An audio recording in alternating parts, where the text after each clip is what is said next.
pertaining to a Florida law that some families call Florida's dirty little secret.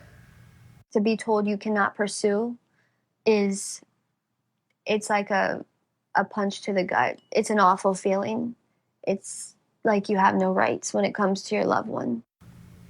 This woman says that she only learned about it after her father died in a Florida hospital when medical staff failed to treat him for a blood clot.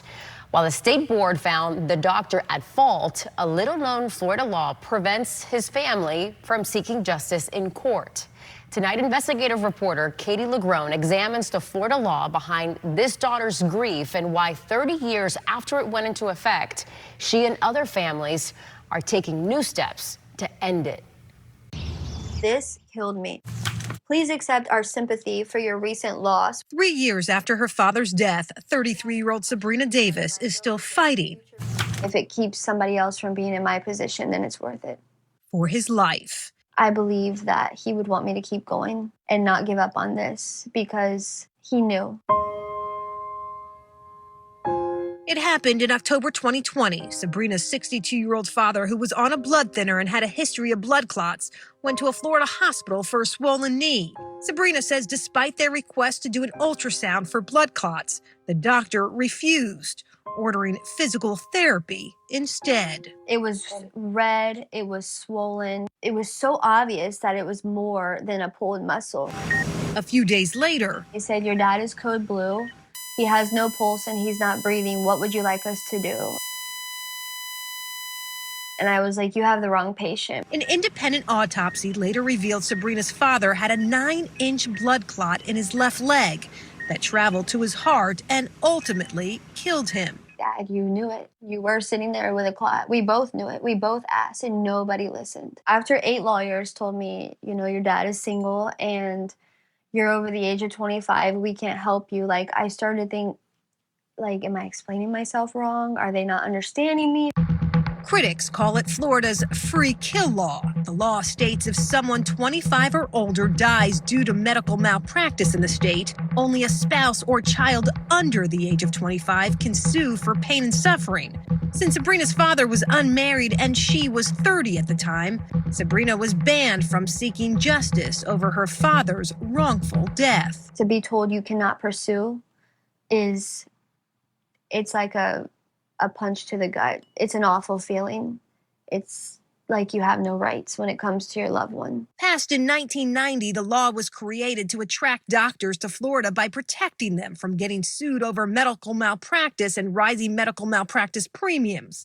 But more than 3 decades later, there's no data that suggests this law has worked to accomplish any of its goals. In fact, since 1990, federal data shows Florida consistently ranks among the top 3 states in medical malpractice insurance costs, cases, and payouts. What's the purpose of keeping this law on the books if clearly it hasn't done what it was intended to do? Well, I don't think any one individual law or one individual reform is going to change things. Andy Bolin is a trial attorney who represents the healthcare industry. He's also lobbied on behalf of the Florida Justice Reform Institute to keep Florida's free kill law intact. I do respectfully rise in opposition to the bill. Florida remains the only state with such a law in place. It's certainly not meant to send a message or be overly harsh, but it is an example of the way that laws are made and the way that they have to look at the way they impact, the community and society as a whole, as opposed to any individual's case.